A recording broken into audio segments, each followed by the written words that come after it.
that the angle between the two tangents drawn from an external point to a circle is supplementary of the angle subtended by the line segment joining the points of contact at the center. Question में हमसे ये कहा जा रहा है कि हमारे पास एक सर्किल है, उस सर्किल का एक एक्सटर्नल पॉइंट है. Prove that the angle between the to tangent. उस एक्सटर्नल पॉइंट से हमें इस सर्किल पे दो टेंजेंट ड्रॉन करनी है. क्या कहा जा रहा है? Prove that the angle between the two tangents drawn from an external point.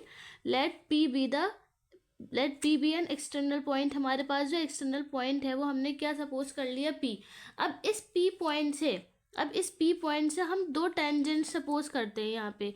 तो एक पॉइंट ले लेंगे हम इस सर्किल का ए पॉइंट, ये हमने ए पॉइंट ले लिया, और एक पॉइंट ले लिया हमने इस सर्किल का बी. तो ये हो गया हमारे पास ए पॉइंट एंड ये हो गया हमारे पास बी पॉइंट. अब पी से ए को ज्वाइन कर दीजिए, तो ये हमारे पास टेंजेंट हो जाएगी पी ए. जब हम पी को ए से ज्वाइन करेंगे तो ये हमारे पास टेंजेंट हो जाएगी पी ए. और जब हम पी से बी को ज्वाइन करेंगे, तो ये हमारे पास टेंजेंट हो जाएगी पी बी. सो अब हमारे पास ये दो टेंजेंट हो गई हैं. सो क्वेश्चन में कहा जा रहा है prove that the angle between the two tangents drawn from an external point. किसी भी एक्सटर्नल पॉइंट से ये जो दो टेंजेंट ड्रॉ करी जाती हैं टू अ सर्किल, दोनों सर्किल में, इस supplementary of the angle subtended by the line segment joining the point of contact at the center. अब let's say इस सर्किल का ये सेंटर है हमारे पास O. अब सेंटर को जब हम पॉइंट ऑफ कांटेक्ट से ज्वाइन करेंगे तो ये क्या होता है? ये रेडियस होता है, नहीं होता है?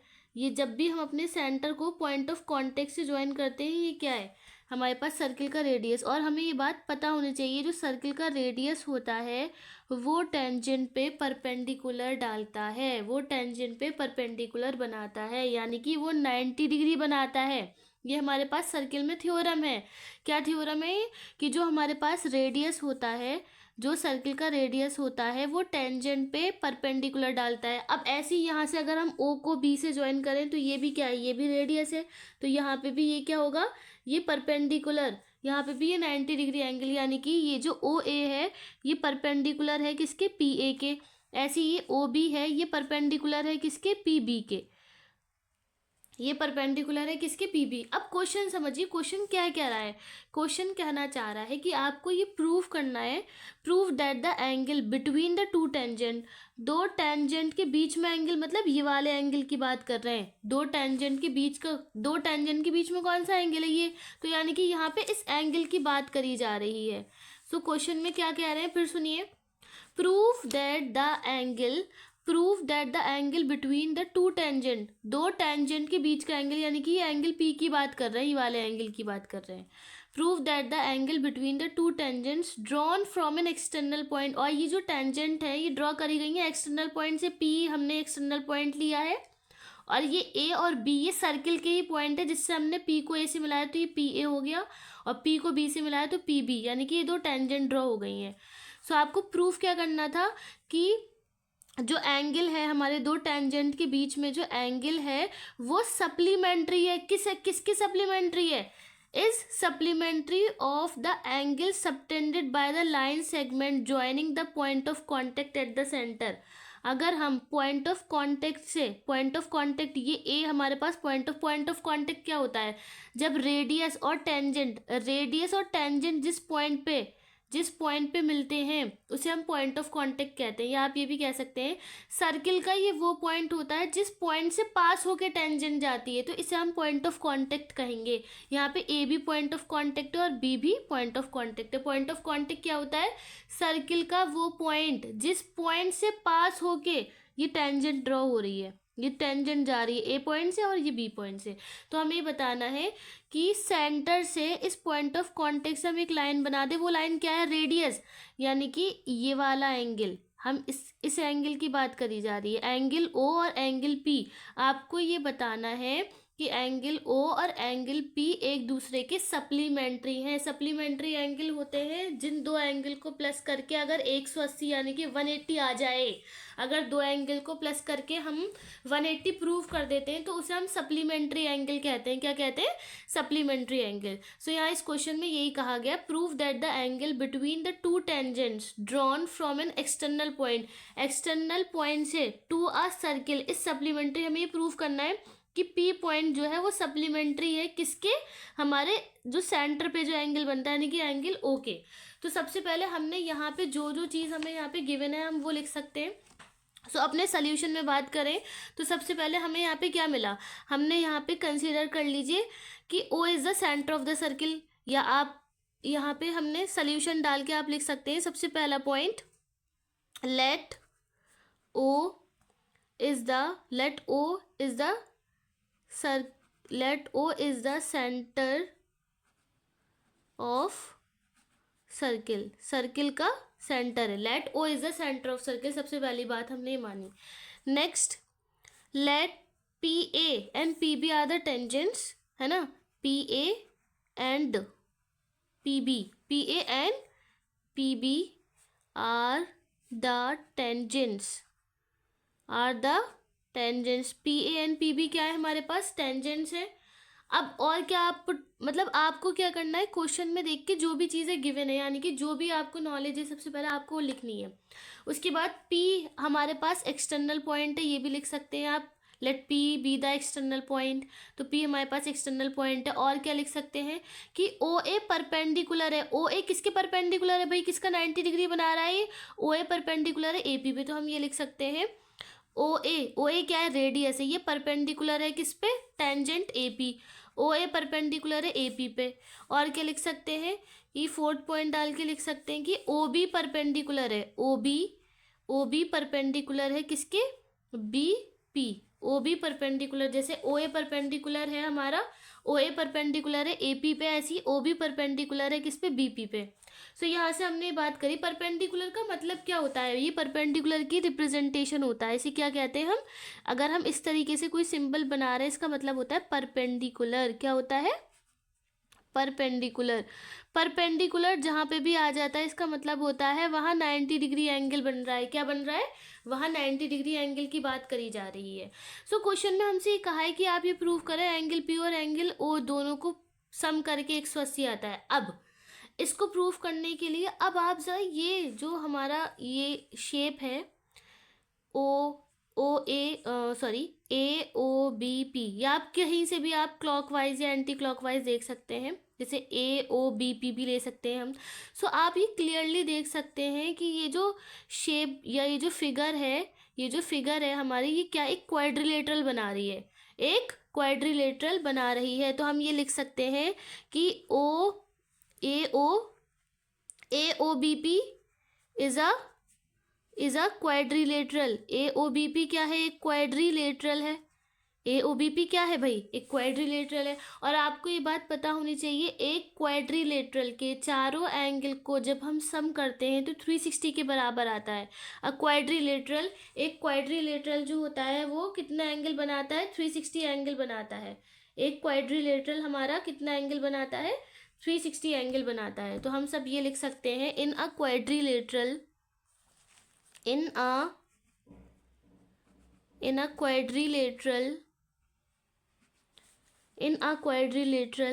The sum of interior angles, जो अंदर के जो एंगल्स होते हैं, द सम ऑफ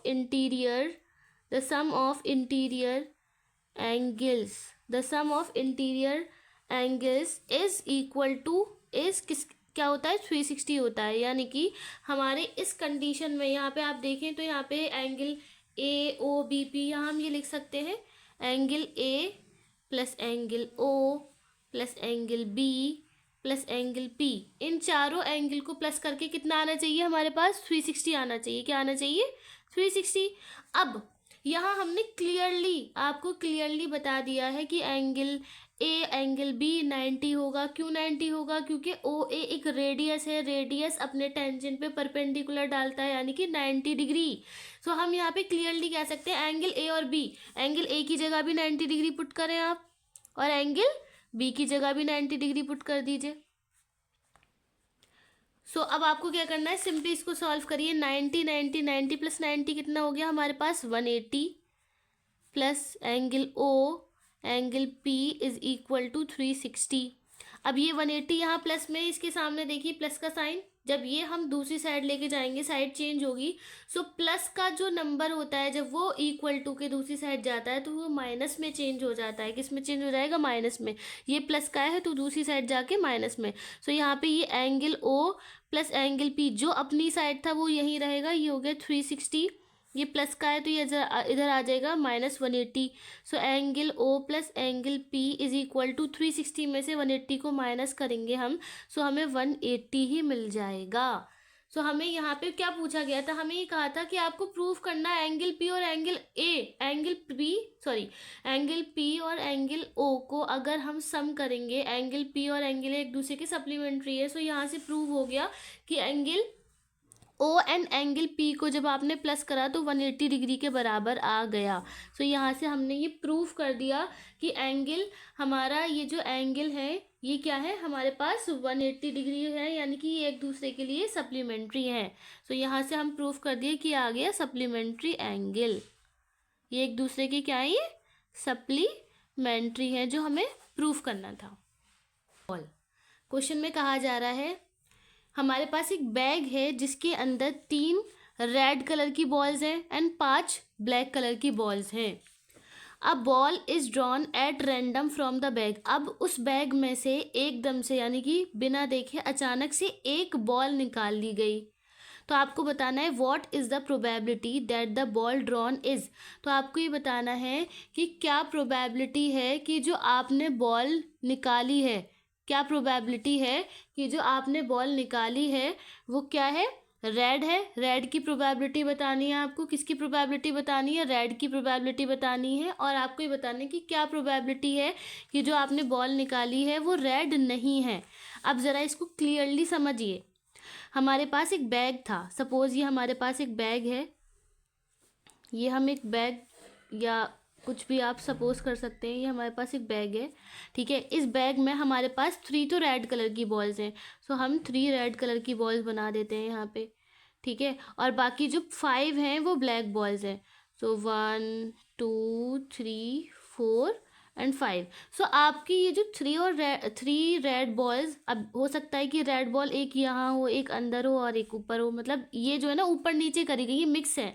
ऐसी जो ब्लैक बॉल है ये ब्लैक 5 ब्लैक बॉल्स हमने बना दी, ये ब्लैक कलर की हैं।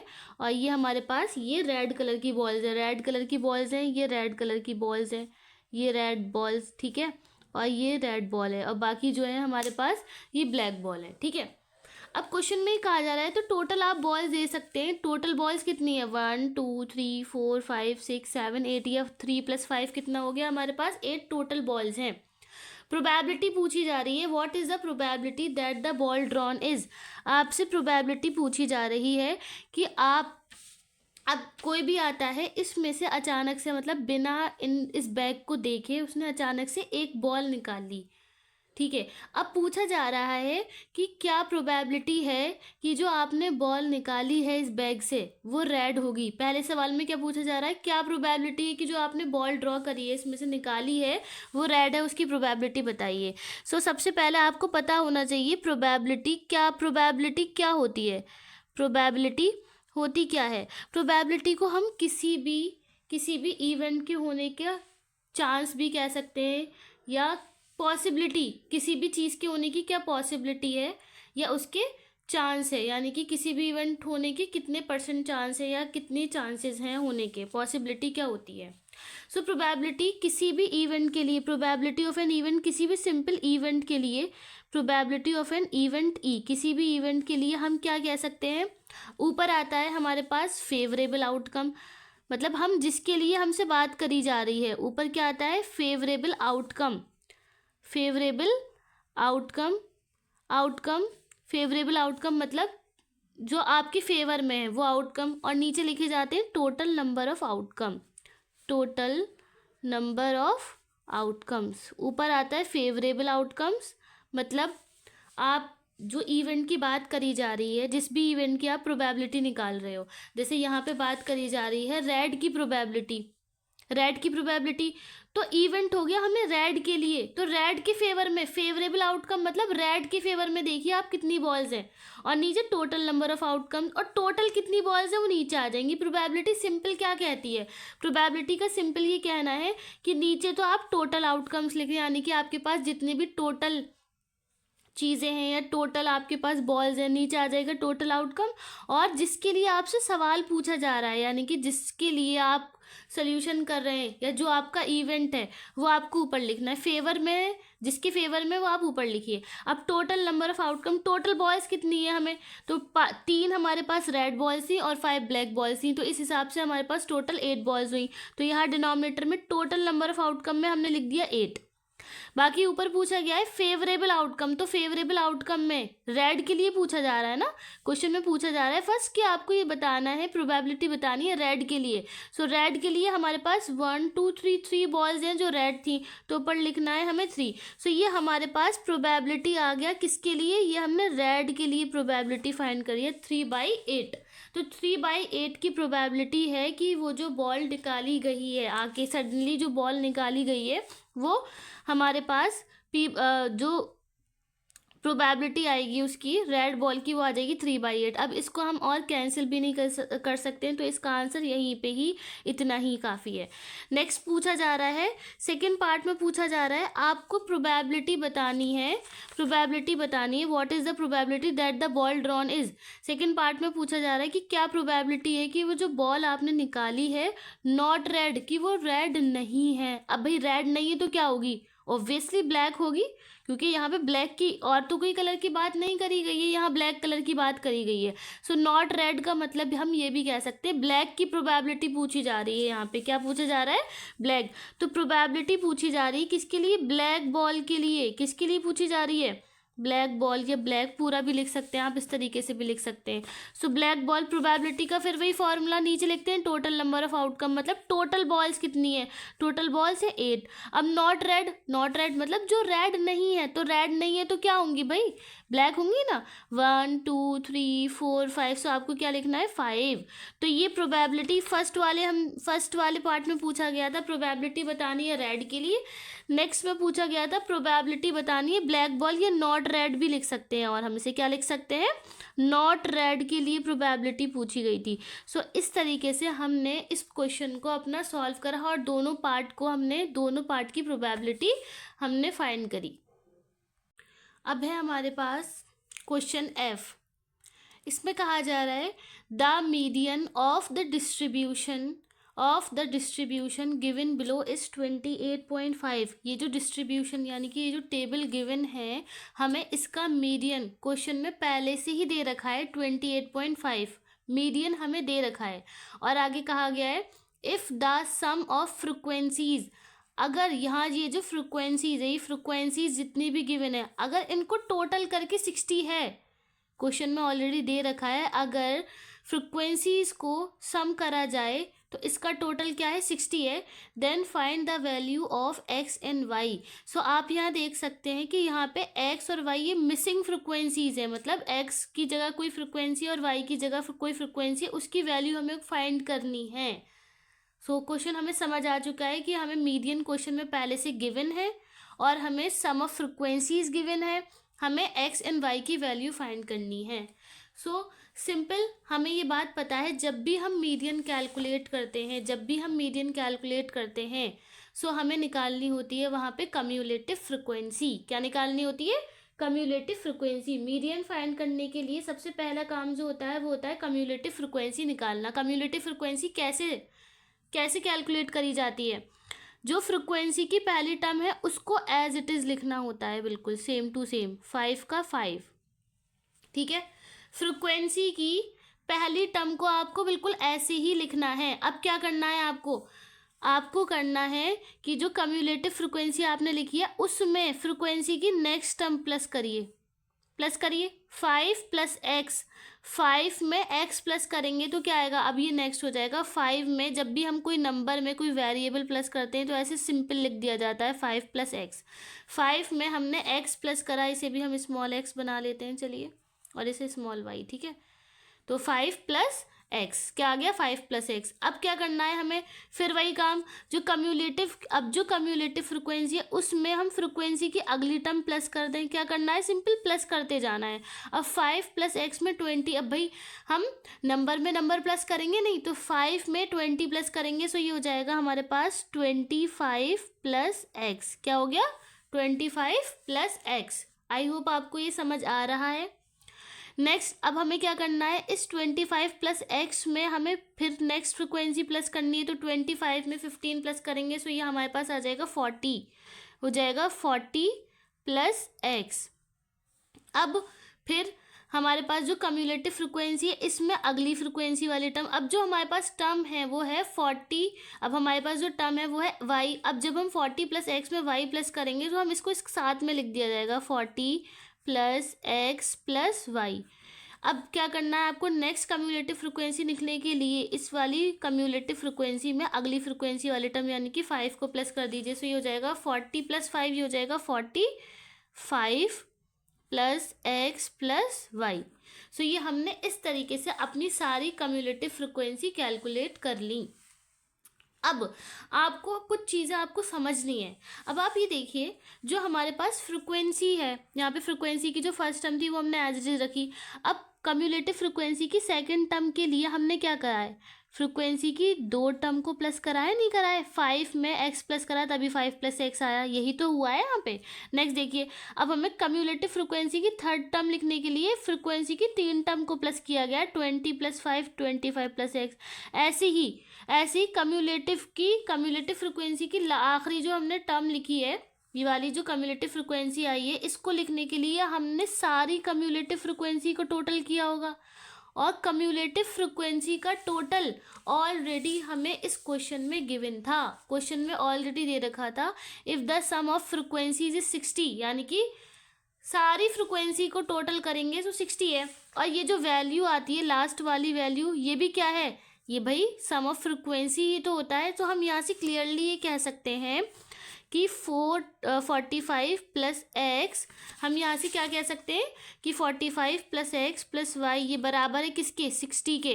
हम क्या कह सकते हैं, 45 प्लस एक्स प्लस वाई बराबर है किसके, 60 के।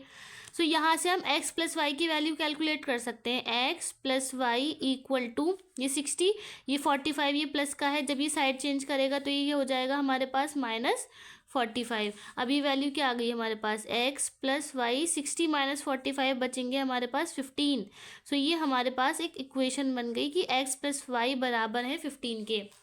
अच्छा, आपको ये बात पता है, कम्युलेटिव फ्रिक्वेंसी की जो लास्ट टर्म होती है इसको हम n से डिनोट करते हैं, किससे डिनोट करते हैं, n।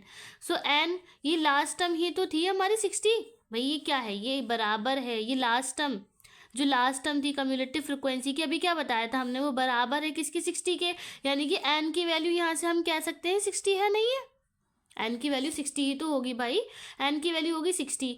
अब मीडियन के फॉर्मूले में, मीडियन का जो हमारा फॉर्मूला होता है वो क्या होता है, मीडियन कैलकुलेट कैसे किया जाता है, median is equal to l plus under bracket n/2 minus CF cumulative frequency divided by frequency whole multiply by height, या क्लास साइज कह सकते हैं। अब हमें यहाँ पे n/2 पुट करना है, तो हमने यहाँ पे n क्या होता है, कम्युलेटिव फ्रिक्वेंसी की लास्ट टर्म, और ये जो लास्ट टर्म होती है ये हमारी फ्रिक्वेंसी का सम होता है।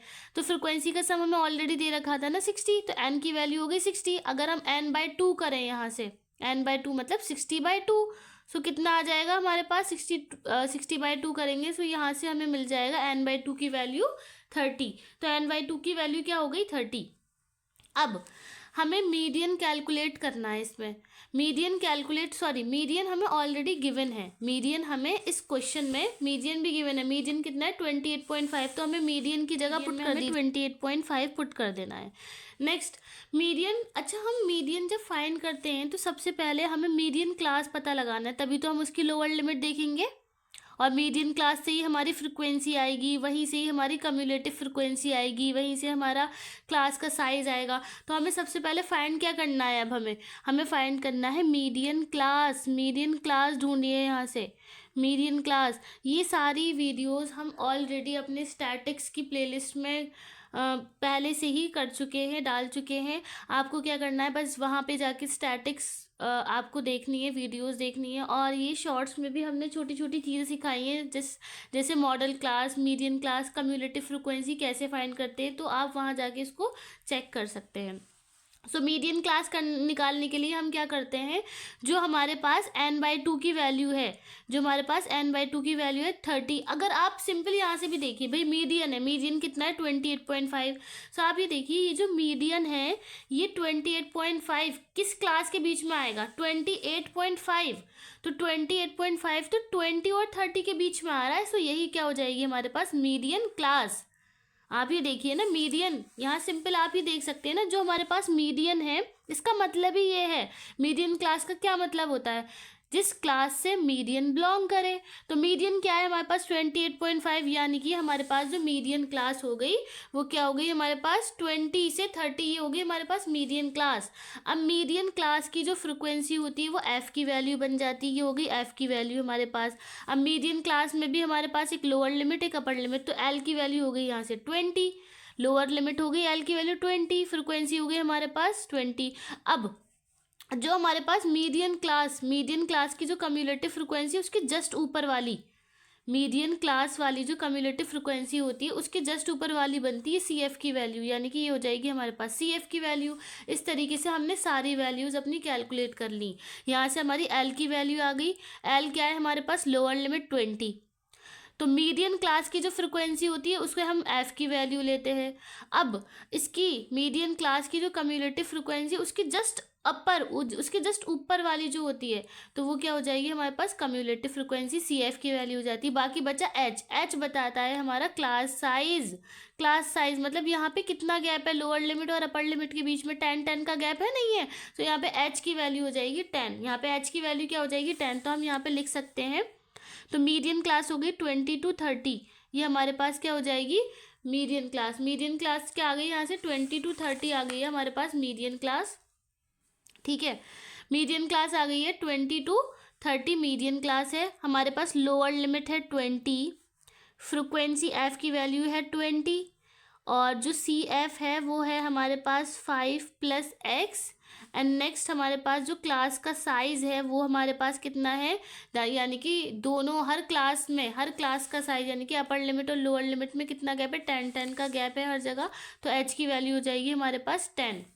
एच की वैल्यू क्या हो जाएगी हमारे पास 10। अब आपको क्या करना है, आपको सिंपली इन वैल्यूज़ को अपने इस फॉर्मूले में पुट करना है। मीडियन ऑलरेडी दे रखा था, हमने पुट कर रखा था। सो ये हो जाएगा एल। एल क्या है हमारे पास 20 प्लस, अब ये ब्रैकेट बना n/2। n/2 तो आप कैलकुलेट कर चुके थे ना 30, तो n/2 की जगह हमें सिंपल 30 रखना है। 30 माइनस सी एफ कितना है हमारे पास, सी एफ है हमारा 5 + x, 5 + x, ये सी एफ है हमारे पास। और क्योंकि ये एक बायनोमियल है, मतलब दो टर्म्स हैं, तो हमें इसे ब्रैकेट में रखना होगा, ठीक है। और एफ की वैल्यू क्या है 20 होल मल्टीप्लाई बाय हाइट कितनी है हमारे पास 10। अब सिंपली हमें इसको सॉल्व करना है और यहाँ से हमारे पास एक्स की वैल्यू निकल आ जाएगी, एक्स की वैल्यू यहाँ से फाइंड हो जाएगी। तो उसके बाद हमें क्या करना है, सिंपल अपनी ये वाली जो इक्वेशन है x + y, इस इक्वेशन में अपनी x की वैल्यू पुट करनी है, तो हमारा पूरा आंसर आ जाएगा। नेक्स्ट अब है हमारे पास, अब इसको सॉल्व करें, कैसे सॉल्व करें भाई।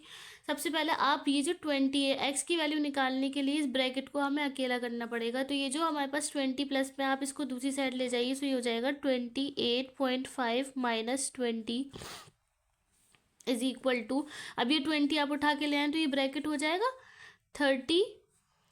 आप एक काम कर सकते हैं, आपको ये बात पता है ब्रैकेट के बाहर माइनस साइन होता है तो वो अंदर के साइन चेंज कर देता है। अब ये माइनस की वजह से ये अंदर के साइन चेंज हो जाते हैं ब्रैकेट से। मतलब ये आप ये कह सकते हैं ब्रैकेट के बाहर जो टर्म होती है वो मल्टीप्लाई करती है ना, जैसे ये माइनस है तो -5 से मल्टीप्लाई करेगा -5, और माइनस प्लस माइनस, तो ये इस वजह से भी चेंज हो जाता है, ठीक है।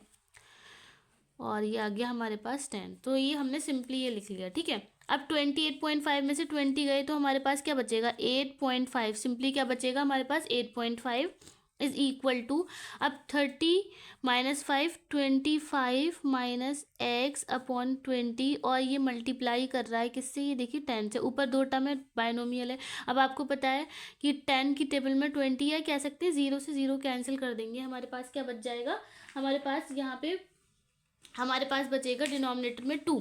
अब इसके बाद क्या करना है, आपके पास है ये 8.5। अब ये जो 2 है हमारे पास इक्वल टू के, ये डिवाइड में है क्योंकि हमें तो भाई x की वैल्यू चाहिए। ये जो 2 है इसको अगर हम यहाँ लेके आएंगे डिवाइड से तो ये मल्टीप्लाई में हो जाएगा। तो ये बचेगा 25 माइनस एक्स। सिंपली क्या बचेगा, 25 माइनस एक्स।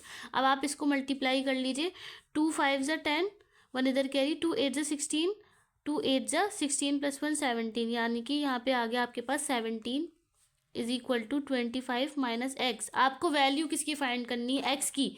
तो जिसकी वैल्यू फाइंड करनी है उसे पॉजिटिव में होना ज़रूरी है। आप इस एक्स को उठा के इधर ले आएंगे, जब इसका साइड चेंज होगी तो साइन भी चेंज हो जाएगा। ये प्लस में, ये माइनस में, तो प्लस में आ जाएगा। इसको उठा के इधर ले आइए तो एक्स इधर आ गया, ये 25 है, बाकी ये 17 है, ये प्लस में इधर आ जाएगा माइनस में। अब 25 में से आपको 17 माइनस करना है, तो 25 में से 17 माइनस करेंगे तो सिंपली हमारे पास क्या बच जाएगा, 8। सो हमारे पास यहाँ से x की वैल्यू आ गई है 8। अब ये x की वैल्यू हमने जो इक्वेशन, हमारी जो एक इक्वेशन बनी थी x plus Y is equal to 15, आपको सिंपली इस x की वैल्यू यहाँ पे पुट करनी है, यानी कि x plus Y is equal to 15। अब x की वैल्यू क्या है, आपको x की वैल्यू इसमें पुट कर दीजिए, हो जाएगा 8 प्लस वाई इक्वल टू 15। ये 8 यहाँ प्लस में है तो दूसरी साइड जाएगा माइनस में, तो y is equal to 15 minus 8। तो y की वैल्यू यहाँ से क्या हो जाएगी, 15 में से 8 गए तो बचेगा हमारे पास 7। सो इस तरीके से हमने अपने x एंड y दोनों की वैल्यू फाइंड करी। हमें यहाँ पे मीडियन ऑलरेडी दे रखा था, x और y की वैल्यू हमें कैलकुलेट करने के लिए कही गई थी, तो हमने ये x और y की वैल्यू कैलकुलेट कर ली। सो हमने अपने क्वेश्चन नंबर 2 के सारे पार्ट अटेम्प्ट कर लिए हैं। अब हमें क्या करना है, क्वेश्चन नंबर 3। क्वेश्चन नंबर 3 में हमें 2 क्वेश्चन दिए जिसमें हमें चॉइस है, लेकिन हमें करने दोनों हैं, हम आपको दोनों ही करके दिखाएंगे। सो हम सबसे पहले करते हैं इसका पार्ट 1, क्वेश्चन 3 का पार्ट 1। ये कह रहे हैं the sum of a 2 digit number and the number formed by reversing the order of its digit is 66। आपको इसे बहुत ध्यान से समझना है, क्वेश्चन में क्या कहा जा रहा है। क्वेश्चन में कहा जा रहा है the sum of a 2 digit number, 2 digit number है हमारे पास, and the number formed by reversing the order, और अगर हम उन्हीं 2 डिजिट नंबर के जो डिजिट्स हैं उसको रिवर्स कर दें तो उसका और नंबर का जो सम है वो 66 है। अब आप इसे क्लियर करें। पहले सबसे पहले हम बात करें 2 डिजिट नंबर कहते किसे हैं। 2 डिजिट नंबर की बात हो रही है यहाँ पे, किसकी बात हो रही है, 2 डिजिट नंबर। 2 डिजिट नंबर क्या होते हैं भाई, हमारे पास ऐसे नंबर होते हैं जिनमें 2 डिजिट मतलब 2 डिजिट हो। जैसे सब 9, जैसे हम काउंटिंग की बात करते हैं तो काउंटिंग में हमारे पास 1 2 3 4 5 6 7 8 9 तक यहाँ पे एक ही तो नंबर आता है। लेकिन जैसे ही हम 9 के बाद 10 पे आते हैं, अब यहाँ 2 डिजिट हो गए, देखिए 1 और 2 डिजिट, यहाँ पे एक ही सिंगल डिजिट था। अब 11 2 डिजिट, ये सब क्या है, ये यहाँ से हमारे पास 2 डिजिट नंबर स्टार्ट हो जाते हैं, है ना। ये कब तक चलता है, जब तक हमारे पास 99 के बाद जैसे ही 100 आता है वो 3 डिजिट हो जाता है। लेकिन हमसे बात करी जा रही है 2 डिजिट नंबर की। अब आप इसे और क्लियर करें, देखिए जो भी हमारे पास 2 डिजिट नंबर है, चाहे आप वो कोई भी नंबर उठा लें, जो हमारे पास 2 डिजिट नंबर है, जैसे ये 11 है, 11 कैसे बनाए, हमने 10 में 1 प्लस करा, 10 + 1 तो 11 बना। अब सपोज हमारे पास कोई और नंबर था, ये तो 11 के लिए हो गया। सपोज हमारे पास कोई और नंबर है, सपोज 63। ये जो 63 ये भी 2 डिजिट नंबर है, तो ये कैसे बना है, ये बना है जब आपने ये 66, ये 10, देखिए ये 1 प्लेस पे, ये 1 प्लेस पे, ये 10, तो ये 60, इसकी प्लेस वैल्यू 60 है ना। जब आपने 60 में 10, 60 में आपने 60 में सॉरी 3 प्लस किया है तो ये 60 बनाए, क्या बनाए ये 60। मैं इसको मतलब हम इसको और ब्रेक अगर करें तो हम इसे ऐसे लिख सकते हैं 6 मल्टीप्लाई बाय 10 प्लस 3, क्योंकि 6 की जो प्लेस वैल्यू है वो 10 थी इसलिए हमने ऐसे लिखा। और कोई नंबर ले लें, सपोज यहाँ पे ले लिया हमने 72, क्या हम इसको ऐसे नहीं लिख सकते 7 मल्टीप्लाई बाय 10 70 में प्लस 2 तो 72, तभी तो आया 72। सो ये 2 डिजिट नंबर है हमारे पास। तो हमने क्वेश्चन में कहा जा रहा है the sum of 2 digit number, तो अभी हमें ये नहीं पता है कि कौन से 2 डिजिट नंबर है, बस हम खुद से सपोज करेंगे कि 2 डिजिट नंबर है हमारे पास। क्या है 2 डिजिट नंबर जिसका सम करेंगे हम किसके साथ, उसके रिवर्सिंग, यानी कि उसके ऑर्डर को रिवर्स कर दें। जैसे सपोज फॉर एग्जांपल कि हमारे पास 52, ये हमारे पास 2 डिजिट नंबर है। अब 52 जब हम इसे देखें तो ये वंस प्लेस पे है, ये टेंस प्लेस पर है, तो हम इसको क्या ऐसे नहीं लिख सकते 5 जो है यहाँ पे, ये 5 टेंस प्लेस पर है तो 5 मल्टीप्लाई 10 और प्लस 2, बात तो वही है ना, 5 मल्टीप्लाई 10 50 प्लस 2। अब क्वेश्चन में कहा है कि जो हमारे पास 2 डिजिट नंबर है, 2 डिजिट नंबर है हमारे पास ये जो नंबर है, और अगर एक ऐसा नंबर जो इनके डिजिट्स को रिवर्स करके बन जाए, तो 52 के डिजिट को रिवर्स करें हम, तो यानी कि जो 1 डिजिट है वो तो टेंस पे पहुंच जाएगा, जो 10 डिजिट नंबर है वो वंस पे पहुंच जाएगा, तो ये हो जाएगा 25। अब 25 को हम क्या लिख सकते हैं 2 मल्टीप्लाई 10 प्लस 5। सो क्वेश्चन में ये कहा गया है कि वो जो हमारे पास 2 डिजिट नंबर है और उसके डिजिट्स को रिवर्स करने के बाद जो नंबर मिलेगा उन दोनों को हम सम करें तो 66 है। क्वेश्चन दोबारा से पढ़ें आप। क्वेश्चन में कहा जा रहा है the sum of a 2 digit number and a number formed by reversing the order of its digit, यानी कि ऑर्डर ऑफ डिजिट, यानी कि जो वंस प्लेस पर है उसको तो आप टेंस पे कर दें और टेंस प्लेस पे जो है वो उसको वंस पे कर दें। तो अगर उस नंबर का और जो ओरिजिनल नंबर है 2 डिजिट जो ओरिजिनल नंबर है उसका अगर आप सम करेंगे तो 66 आएगा। सो हम यहाँ पे, क्योंकि हमें क्वेश्चन में तो दिया नहीं है ना, सो हम यहाँ पे क्या करते हैं, अब अपना सोल्यूशन स्टार्ट करिए। हम क्या करते हैं, अब अपना सोल्यूशन स्टार्ट करते हैं। तो सोल्यूशन में हम सबसे पहले लेट कर लेते हैं, लेट द जो हमारे पास 2 डिजिट नंबर है ना, let the 2 digit number be x y. हमने क्या माना एक्स वाई हमारे पास 2 डिजिट नंबर है, ये ओरिजिनल नंबर है। सो अभी हमने आपको बताया था अगर ये हमारे पास 2 डिजिट नंबर है तो मैं इसको क्या ऐसे रिप्रेजेंट कर सकती हूँ 10x प्लस वाई, बिल्कुल कर सकते हैं, क्योंकि ये जो x है ये 10 प्लेस पे था इसीलिए हमने इसको 10x लिख दिया, ये 1 प्लेस पर है, तो ये ओरिजिनल नंबर हो गया। अब अगर हम इसके ये जो नंबर है इसको अगर हम रिवर्स कर दें, है ना, अब अगर हम इसको यानी कि रिवर्स कर दें, नंबर को हमने क्या करना है रिवर्स कर देना है, रिवर्स डिजिट, हम डिजिट को क्या करना है डिजिट रिवर्स कर दें। सो हमारे पास क्या हो जाएगा, ये हो जाएगा वाई एक्स, मतलब जो 1 प्लेस पे से तो आपने टेंस पे ले आए, टेंस वाले को 1 पे, तो अगर हम इसको अब इसको हम ओपन करके लिखें तो ये हो जाएगा 10y प्लस एक्स। अब क्वेश्चन में क्या कहा है, नंबर और नंबर को रिवर्स करके, नंबर जो हमारे पास ओरिजिनल नंबर, ये ओरिजिनल नंबर है, ओरिजिनल नंबर और जो कि डिजिट्स को रिवर्स करने के बाद जो नंबर आया है अगर हम इन दोनों को प्लस करें तो 66 है, यानी कि आपको क्या करना है 10x प्लस वाई, ये तो हमारे पास ओरिजिनल नंबर आ गया, ओरिजिनल नंबर फिर उसके बाद हमने रिवर्स कर दिया तो रिवर्स करना है हमारे पास 10y प्लस एक्स। अब ये ओरिजिनल नंबर है, ये उसका रिवर्स है, इन दोनों को हमें प्लस करना है, तो क्वेश्चन के अकॉर्डिंग यहाँ 66 आना चाहिए। क्वेश्चन में ये कहा था ना the sum of a 2 digit number and the number formed by reversing the order of its digit is 66, तो हमारे पास यहाँ पे इसके अकॉर्डिंग 66 आ गया। ठीक है, अब यहाँ पे आप क्लियरली देख सकते हैं जो लाइक टर्म है आप उनको देखिए, यहाँ पे ये एक्स और ये भी एक्स, लाइक टर्म मतलब जो एक जैसी वेरिएबल से बिलोंग करते हो, ये एक जैसे दिखते हैं। सपोज ये जैसे ये भी एक्स का है ये भी एक्स का, तो हम इसे पास में लिख लेंगे 10x, और ये जो एक्स है इसे भी आप बस हमने कोई साइड चेंज नहीं करी है, हम बस साथ में लिख रहे हैं, पास में लिख रहे हैं जो लाइक टर्म्स हैं। तो एक्स और एक्स को हमने साथ में लिख दिया, ऐसे देखिए ये भी वाई ये भी वाई, ये तो साथ में थी।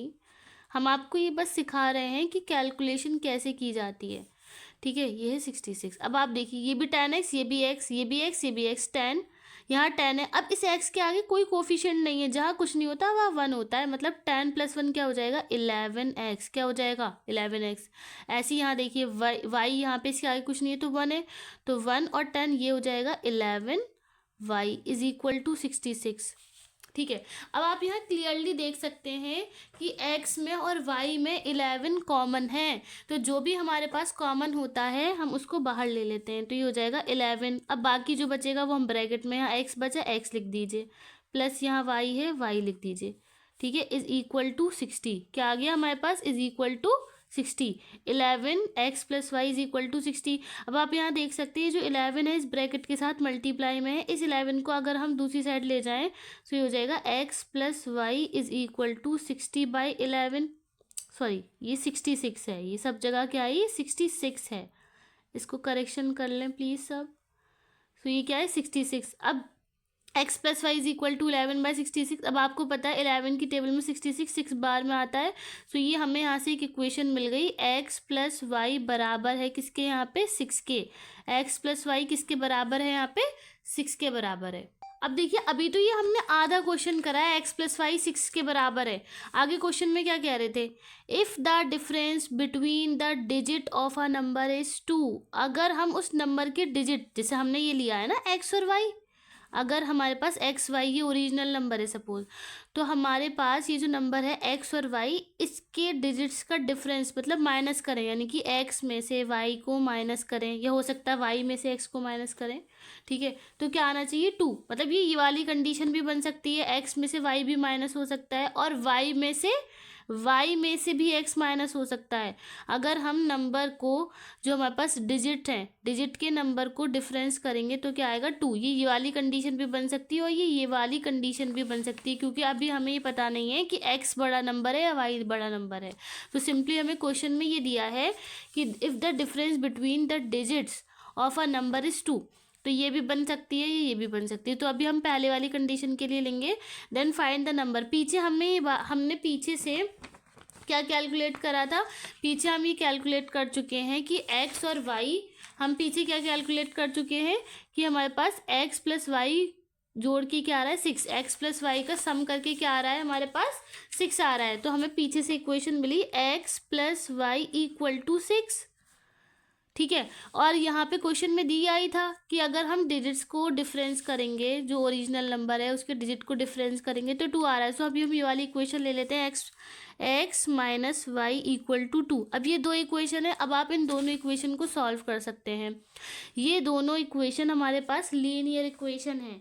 क्या है ये, लीनियर इक्वेशन। क्या पहचान है लीनियर इक्वेशन की, लीनियर इक्वेशन की पहचान ये है कि उसके वेरिएबल पे जो पावर है, हाईएस्ट पावर, वो 1 होगी। यहाँ देखिए x के ऊपर कुछ नहीं है, 1 है, जहाँ पे कुछ नहीं होता वहाँ 1 होता है। y के ऊपर भी कुछ नहीं है तो 1 है, यानी कि x की पावर 1 y की पावर 1। यहाँ पे भी देखिए x की पावर 1 y की पावर 1।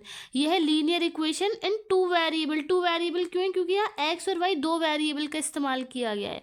सो यहाँ पे हम इसको सॉल्व करेंगे। लीनियर इक्वेशन को सॉल्व करने के लिए हमारे पास 2 मेथड होते हैं, एक होता है एलिमिनेशन मेथड, एक होता है सब्स्टिट्यूशन मेथड। ठीक है, अब आप इसे सिंपली भी सॉल्व कर सकते हैं। अब आप यहाँ देख सकते हैं कि यहाँ पे इन दोनों इक्वेशन की अगर बात करी जाए, सिंपल, ये y यहाँ पॉजिटिव में ऊपर, y यहाँ निगेटिव में है ना, आप ये देख रहे हैं ना लेफ्ट हैंड साइड में, ये y पॉजिटिव है, ये y निगेटिव है, ऊपर नीचे। तो प्लस माइनस क्या होता है, कैंसिल हो जाता है ना, प्लस माइनस 0, ये तो ख़त्म हो गया। सो ये बचेगा हमारे पास, ये भी x प्लस, ये भी x प्लस में, तो 1 और 1 2x, 2x = ये 6 और 2, 6 और 2 कितना हो जाएगा हमारे पास 8, 6 + 2 8। सो x की वैल्यू यहाँ से हम क्लियरली फाइंड कर सकते हैं 8। ये 2 यहाँ मल्टीप्लाई में इधर आ जाएगा डिवाइड में, एंड 2 4 = 8। x की वैल्यू क्या आ जाएगी यहाँ से 4। ये हमने यहाँ पे क्लियरली x की वैल्यू बता दी कि x की वैल्यू हमारे पास 4 है। अब नेक्स्ट हम y की वैल्यू कैलकुलेट करने के लिए आप किसी भी एक इक्वेशन में, पीछे हमने क्या फाइंड किया था कि x और y को जोड़ के, x और y दोनों को प्लस करके हमारे पास 6 आया था। अगर ये x की वैल्यू हम इस 4 में, यहाँ यानी कि ये जो x की वैल्यू है 4, यहाँ पे इसमें अगर हम पुट कर दें 4 + y = 6, तो यहाँ से y की वैल्यू कैलकुलेट हो जाएगी, y = 6 - 4, सो ये हो जाएगा y = 6 में से 4 गए 2 बचेंगे, तो y की वैल्यू आ जाएगी हमारे पास 2।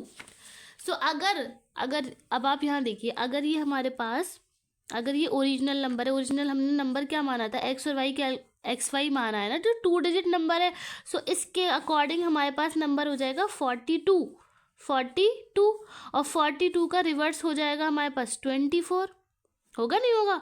अब क्वेश्चन में हमसे क्या कहा था, क्वेश्चन में कहा था दोनों को प्लस करके क्या आएगा 66। अब देख लीजिए ना भाई, 42 एंड 24 दोनों को प्लस करके आएगा 66। अब आप इसको जैसे हमने क्वेश्चन के लॉजिक के अकॉर्डिंग बताया था कि 42 का हम ऐसे लिख सकते हैं ना, 40 × 10 + 2 लिख सकते हैं, नहीं लिख सकते, और इसको क्या लिखेंगे हम, बस हमने क्या करा है, देखिए भाई डिजिट ही तो रिवर्स करें, ये 10 प्लेस पर इसको ही लिखेंगे 2 × 10 + 4।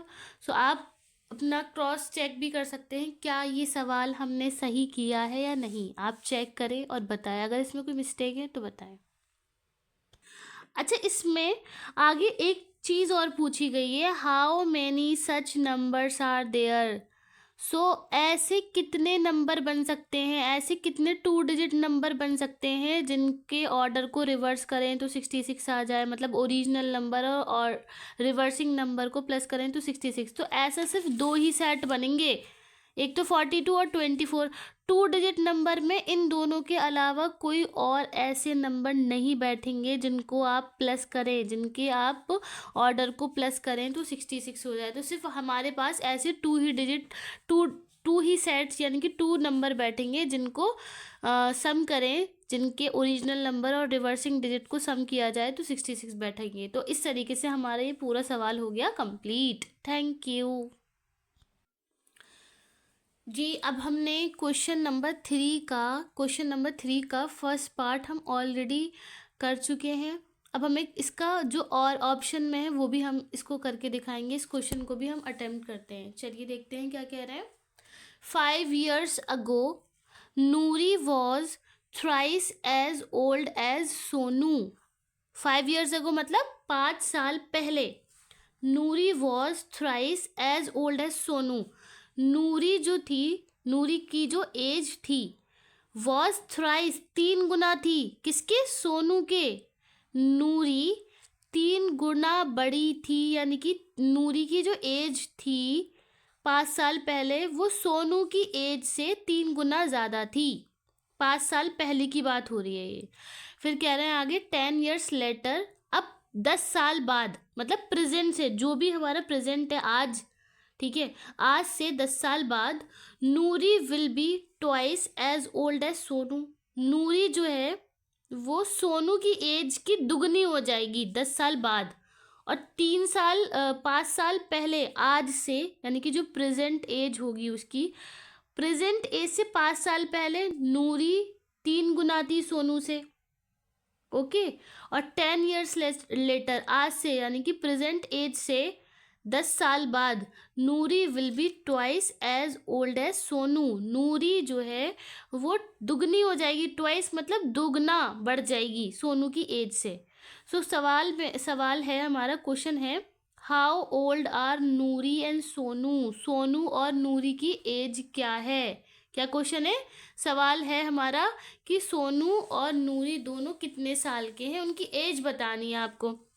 सबसे पहले हम यहाँ पे लेट कर लेते हैं नूरी की एज को, और नूरी की प्रेजेंट एज को, और सोनू की प्रेजेंट एज, दोनों की प्रेजेंट एज, ठीक है। Let Noori's present age be X. हमने मान ली जो नूरी है उसकी प्रेजेंट एज एक्स है, नूरी की प्रेजेंट एज हमने एक्स मान ली।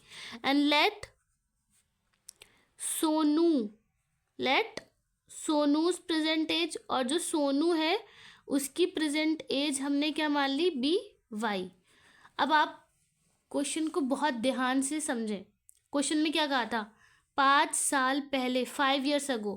सो 5 years ago है ना, तो 5 years ago 5 साल पहले, 5 years ago 5 साल पहले, जब हम 5 साल पहले की बात कर रहे हैं, यानी कि जो अभी हमारी एज है उसमें से हम 5 साल पीछे जाएंगे, तो सपोज अगर अभी हम 20 साल के हैं, है ना, तो 5 साल पहले जाएंगे, तो अपनी एज में से 5 को माइनस कर दीजिए ना, तो 20 माइनस 5 15। 5 साल पहले आप 15 साल के थे।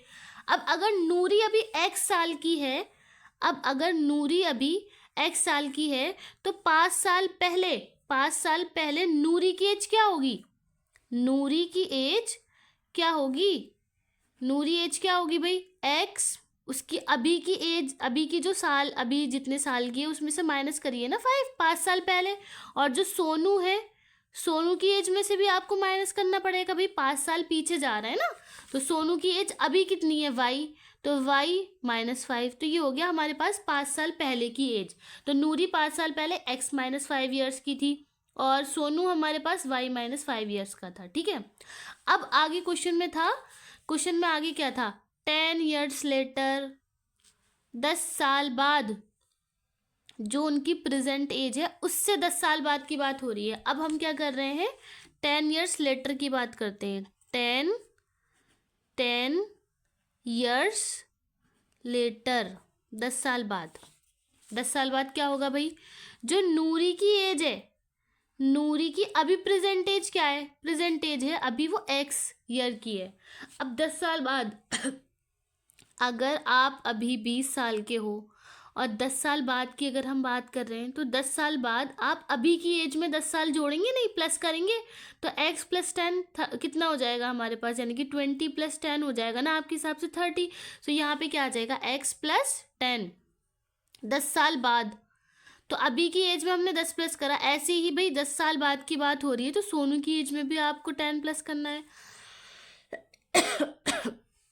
सॉरी, सोनू की एज क्या हो जाएगी हमारे पास? y + 10। तो नूरी की एज हो जाएगी 5 साल पहले x -5, सोनू की y -5। 10 साल बाद नूरी की एज हो जाएगी x + 10 और सोनू की एज हो जाएगी y + 10। क्वेश्चन क्या कह रहा है? अब क्वेश्चन कह रहा है how old are Noori and Sonu. ठीक है, अब आगे क्वेश्चन दोबारा से अगर हम पढ़ें तो क्वेश्चन में था 5 ईयर्स अगो, 5 साल पहले ये वाली एज है, ये 5 साल पहले वाली एज है। Noori was thrice as old as Sonu. Noori जो है वो 3 गुना थी सोनू के 5 साल पहले। अगर आप इसकी इक्वेशन बनाए, अब इसकी इक्वेशन समझिए। 5 साल पहले वाली एज दोनों की ये है, नूरी की और सोनू की। नूरी थी हमारी x -5 और सोनू है y -5। अब जरा इसे लिखें, x -5 ये एज है हमारे पास किसकी? नूरी की। ठीक है, और ये है y -5, ये है हमारे पास सोनू की एज, है ना। इसको हमें क्या करना है? बैलेंस करना है, इक्वेशन बनानी है। इक्वेशन के लिए आप इसे बैलेंस करेंगे तो इक्वल टू लगाइए। अब क्वेश्चन के अकॉर्डिंग इसको बहुत अच्छे से समझ लीजिए, अच्छे से। क्वेश्चन के अकॉर्डिंग आप क्वेश्चन को देखिए। क्वेश्चन में कहा है Noori was thrice as old as Sonu. Noori है भाई, नूरी 3 गुना है, 3 गुना ज़्यादा है सोनू से, यानी कि 3 टाइम्स सोनू से ज़्यादा है, 3 टाइम्स नूरी ज़्यादा है। नूरी की एज है, नूरी 3 टाइम्स ऑलरेडी ज़्यादा है। ये क्या इक्वेशन बना रहे हैं? बैलेंस करना है हमें। बैलेंस का मतलब क्या होता है? इक्वल इक्वल, दोनों side, left hand side right hand side बराबर। क्वेश्चन में ऑलरेडी कह रहे हैं कि जो नूरी है वो 3 गुना है, 3 टाइम्स ज़्यादा है। तो हमें अगर इक्वेशन बनानी है तो हमें सोनू में 3 मल्टीप्लाई करना पड़ेगा, तब ये इक्वेशन बनेगी, तब दोनों साइड बैलेंस होंगी। क्लियर? अब ये दोनों साइड बैलेंस होंगी। इक्वेशन बनाने के लिए आपको सबसे पहले ये देखना है कि इक्वेशन बैलेंस है नहीं है। सो यहाँ से हमारी ये पहली कंडीशन हो गई फुलफिल। अगर आप इसे देखें तो ये हो जाएगा x -5 = 3। ब्रैकेट के बाहर कोई टर्म होती है तो ब्रैकेट के अंदर की हर टर्म से मल्टीप्लाई करेगी। ये 3 इस y से मल्टीप्लाई करेगा तो ये हो जाएगा 3y, माइनस का माइनस, और ये जब 3 5 से मल्टीप्लाई करेगा 3 5 = 15। यहाँ से आप इक्वेशन बना सकते हैं। सो ये इक्वेशन बनेगी, आप सारे टर्म्स को एक साइड ले आए, सो ये बन जाएगा x। ठीक है, अब ये y, पहले y को लेके आएंगे, x के बाद क्या आता है y, ये प्लस का है, y दूसरी साइड आएगा तो ये माइनस का 3y, x माइनस 3y। अब ये -5 ऑलरेडी था, मतलब हम सबको ही एक साइड लेके आ रहे हैं। सिंपल हम ये यहाँ पे कह सकते हैं, हमने क्या करा, ये वाली पूरी साइड खाली करके यहाँ पे हमें 0 लगाना है। तो ये 3y, ये प्लस का था, इधर आ गया माइनस का 5, माइनस का पहले से था, ये 15 यहाँ था तो ये भी इधर आ जाएगा प्लस का 15, और यहाँ पे कुछ नहीं बचा, इज इक्वल टू 0। तो हो जाएगा x माइनस 3y। अब 15, 15 पॉजिटिव का है ये, तो 15 माइनस 5 ये हो जाएगा प्लस का 10। सो ये हमें यहाँ से एक इक्वेशन मिल गई। ये क्या है, लीनियर इक्वेशन। क्या है ये, लीनियर इक्वेशन। ये पहली कंडीशन पे मिली है, अभी तो सिर्फ हमारा एक हिस्सा हुआ है।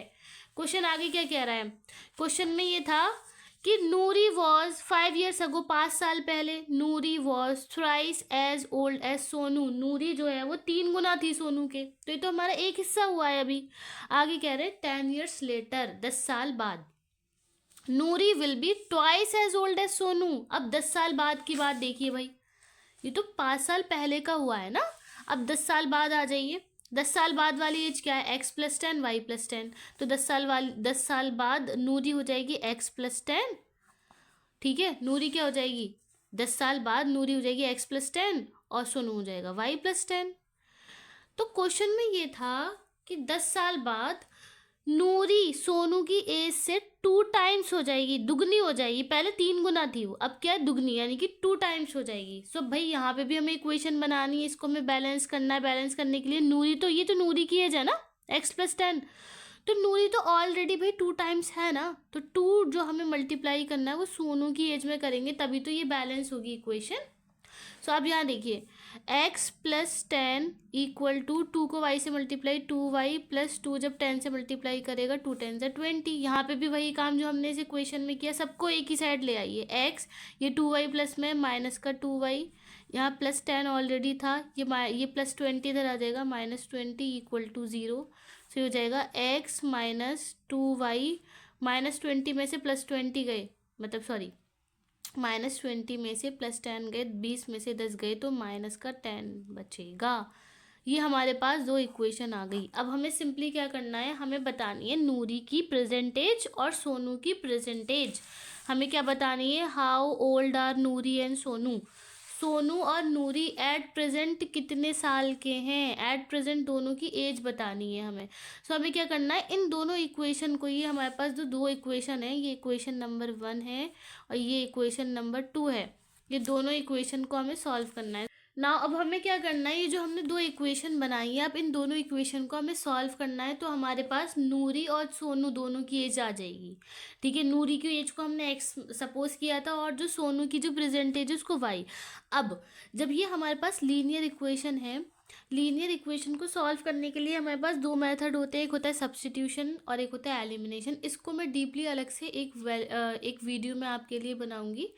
सो अभी आप यहाँ पे सिंपली समझिए, यहाँ पे हमारा मेन काम क्या है, हम ये चाहते हैं कि कोई भी एक वेरिएबल एलिमिनेट हो जाए, या जैसे x है, या तो यहाँ से x एलिमिनेट हो जाए या y। एलिमिनेट कब हो पाएगा, जब यहाँ पे सेम होगा, सेम टर्म होगी, तभी तो एलिमिनेट। आप यहाँ देखिए, ऊपर भी x है, नीचे भी x है, लेकिन यहाँ पे ऊपर वाला x ये भी पॉजिटिव है और नीचे वाला x ये भी पॉजिटिव है। इस कंडीशन में हम इसको एलिमिनेट नहीं कर सकते, कैंसिल नहीं कर सकते, क्योंकि ये भी प्लस प्लस प्लस प्लस 1 और 1 तो 2 हो जाएगा ना। ये कब कैंसिल हो सकता था, ये जब कैंसिल होता जब एक माइनस होता। अगर एक x पॉजिटिव है तो दूसरा माइनस, तो उसके लिए क्या करिए, आप पूरी इक्वेशन के साइन चेंज कर दीजिए। नीचे वाली जो पूरी इक्वेशन है इसके साइन चेंज करिए। देखिए ये प्लस का था तो ये माइनस, ठीक है, ये माइनस है तो ये क्या हो जाएगा, प्लस का हो जाएगा। ये माइनस है तो ये क्या हो जाएगा, प्लस का हो जाएगा। हमने क्या करा, पूरी इक्वेशन के साइन चेंज कर दिए। अब इससे क्या होगा, अब 1 + 1 माइनस का x हो गया कैंसिल। ठीक है, अब देखिए ये प्लस ये, अब जो हमने साइन चेंज किया उसको वो साइन लिया जाता है, ये प्लस और ये माइनस, प्लस माइनस माइनस।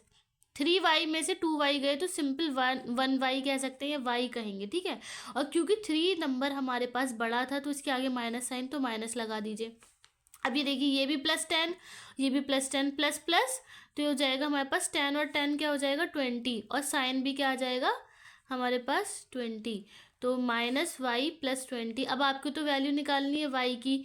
सो यहाँ पे ये जो y है हमारे पास, यही कह सकते हैं, ये जो 20 y को अकेला करिए, जो 20 है इसको दूसरी साइड ले जाएंगे तो -y इज इक्वल टू, ये 20 दूसरी साइड जाएगा -20। अब माइनस से माइनस हो गया कैंसिल, y की वैल्यू क्या आ जाएगी हमारे पास, सिंपली 20। तो यहाँ से हमने सोनू की एज फाइंड कर ली 20। सोनू की एज क्या आ गई हमारे पास 20। अब हमें क्या निकालनी है, नूरी की एज और निकालनी है। तो सिंपली आप ये y की वैल्यू इन दोनों जो हमारे पास इक्वेशन हमारे पास आई थी, ये वाली जो इक्वेशन थी हमारे पास 1 और 2, इन दोनों इक्वेशन में से किसी में भी पुट कर देंगे आप, y की वैल्यू तो आ जाएगी। सपोज हम ये y की जो वैल्यू हमने यहाँ से फाइंड करी है इसको हम फर्स्ट इक्वेशन में पुट कर रहे हैं, x - 3y + 10 = 0। अब ये जो y की वैल्यू है यहाँ पे हमें पुट करनी है। तो देखिए x - 3, अब 3 और y के बीच में कोई साइन नहीं, मल्टीप्लाई लगाइए, y की वैल्यू क्या है 20 + 10 = 0। अब देखिए x - 3 to the 6, ये हो जाएगा 60 + 10 = 0। ठीक है, x ±60 में से 10 गए तो आ जाएगा -50 = 0।